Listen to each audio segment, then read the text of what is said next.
I'm very pleased to welcome you to the launch of the MHSO's website on Chinese women in Canada from 1923 to 1967, and the launch of the web documentary by the Foundation to commemorate the Chinese railroad workers in Canada that accompanies the Ties That Bind website. Winston will be speaking a bit about the documentary. I'd also like to extend a very warm welcome to our interviewees who are here, to MHSO board members, as well as to our friends and allies whose interest and involvement in heritage preservation and multiculturalism help to ensure, to locate and create the climate to produce these educational tools. We have a number of individuals here who participate in this project who have been long-term supporters of these projects. Alfie Yip is here, who is Doc Yip's son, Valerie Ma, Marg Ko, the beautiful Marg Ko, Bernice Louie, and Alice Yeb, who you will hear from later on. For those of you who are not familiar with the Multicultural History Society of Ontario, we were established in 1976. And the light is darker, so I can't see my nose. And what we do today is we create exhibits, we have a series of publications, and we run the Oral History Museum. So, the cultural traditions are a part of our common heritage. And one of the goals is to ensure that Canada's young people have access to materials which touch on the commonality of our immigrant experience and enable them to imagine the experiences of other people. These two projects bring history to life. Recounted through the spoken word and through photographs from family albums, they capture the community as it sees itself, vibrant and spirited, determined to set deep roots in Canada. They show how the community responded to legislative racism with true grit, founded on the belief, or unshakable belief, that the future holds promise. Now, as you know, the first large immigration of Chinese to Canada came in 1858 with the Fraser River Gold Rush. Between 1881 to 1884, some 17,000 Chinese arrived to labor on the western portion of the Canadian Pacific Railway. My grandfather was one of them. He was just 17 years old. It took him 9 years to raise enough money to send for my grandmother because he had to pay for her passage as well as for her head tax. And as you also know, a year after the CPR was completed, the Dominion of Canada introduced the first of a series of head taxes. The first head tax was $50.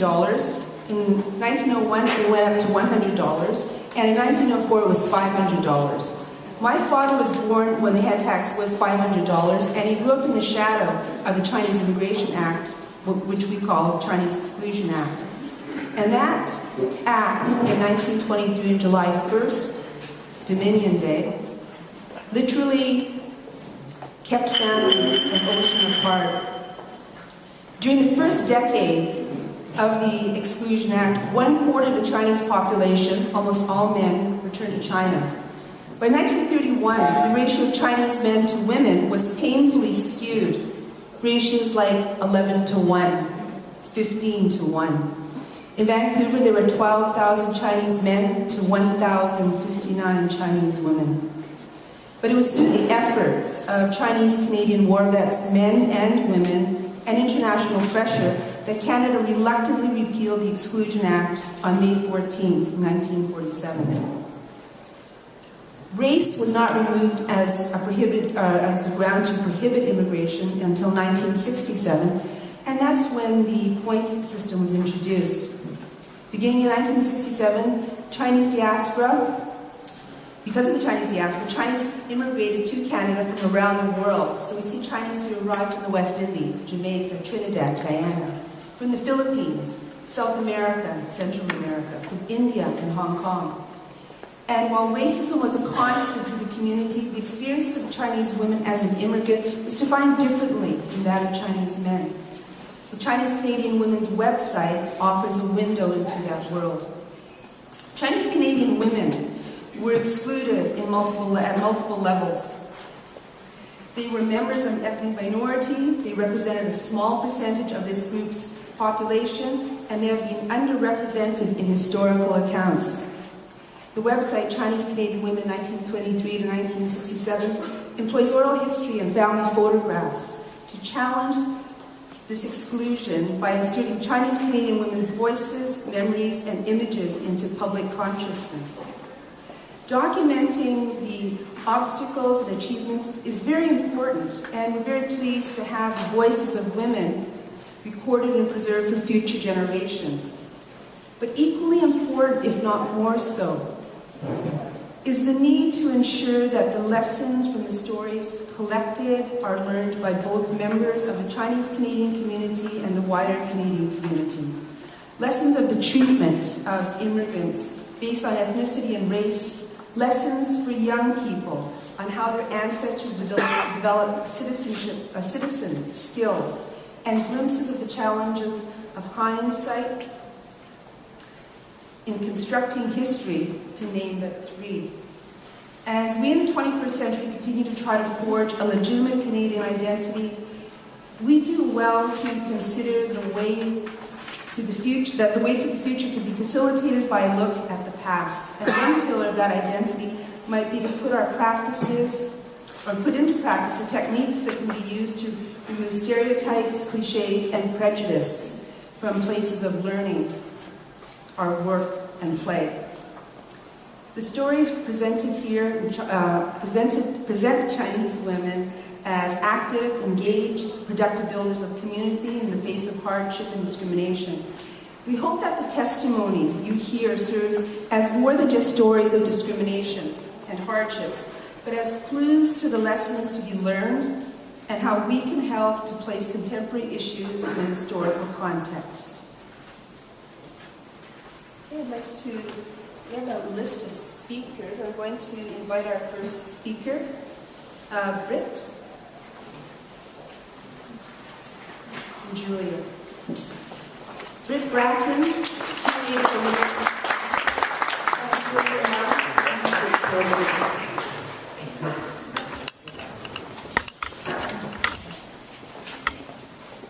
Hi there.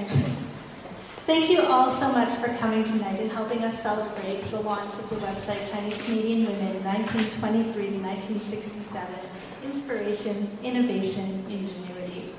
It's been nearly 2 years of work towards this event, this night, and we're really thrilled to have all of you here to help celebrate it with us.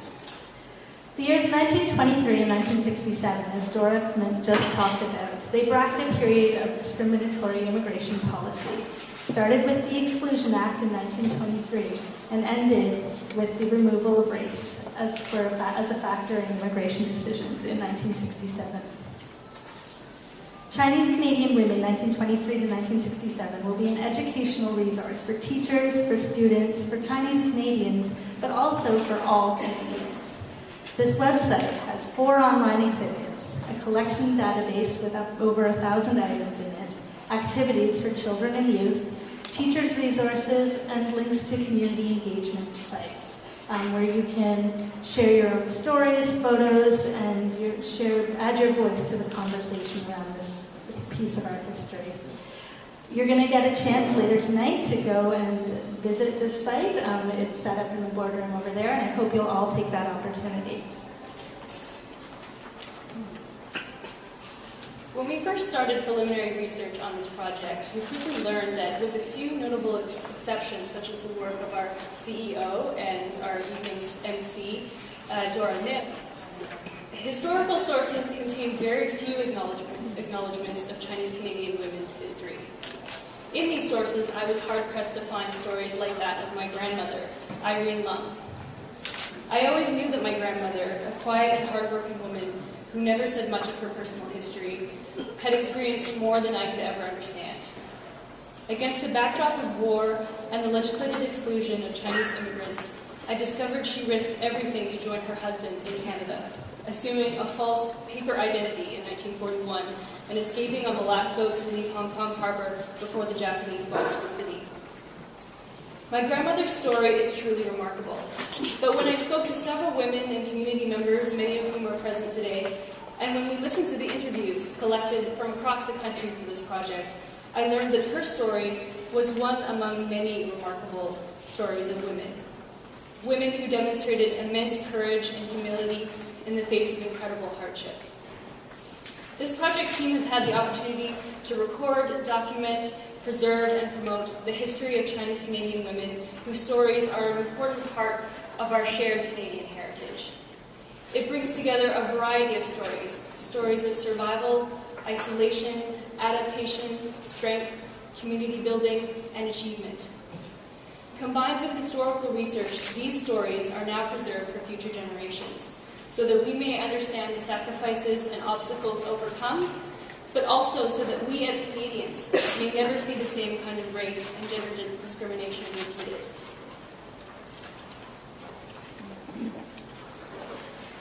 Sorry, that's still me. I'd like to also take a moment to thank our interviewees, without whom this project would not be possible. The project participants hail from all over Canada, and their ages, careers, and outlooks vary, but each of them has contributed to the larger picture of Chinese Canadian women's history.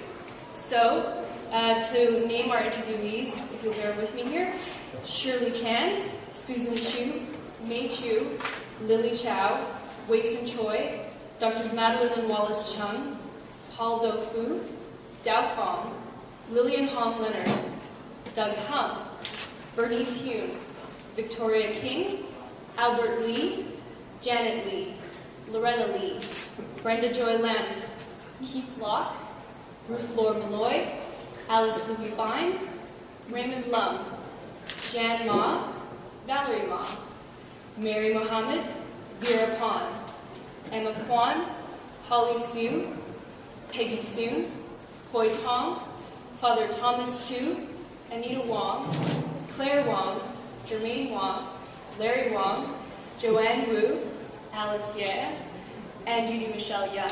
For those of you who are present, could you please stand? And or wave. And for those who are standing in for their family members who couldn't be present, please wave as well. We have a round of applause.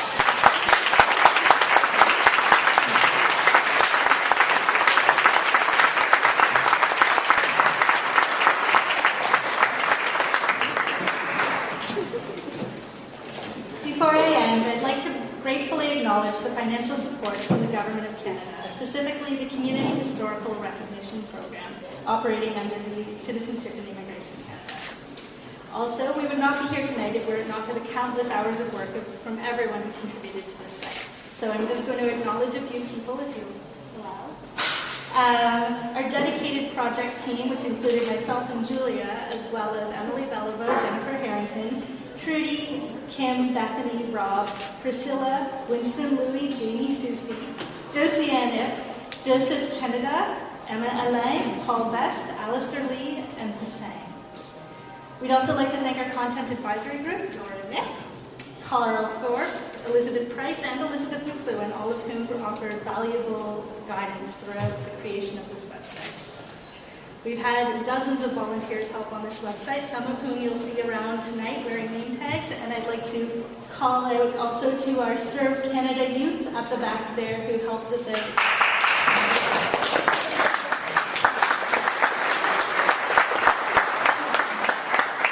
Finally, we would like to thank the organizations that helped make tonight possible. Village Charities in the Columbus Center, the Cambridge Food and Wine Society, and Willow Springs Winery, and I hope you all enjoy what they offer tonight, and Computer and Technology.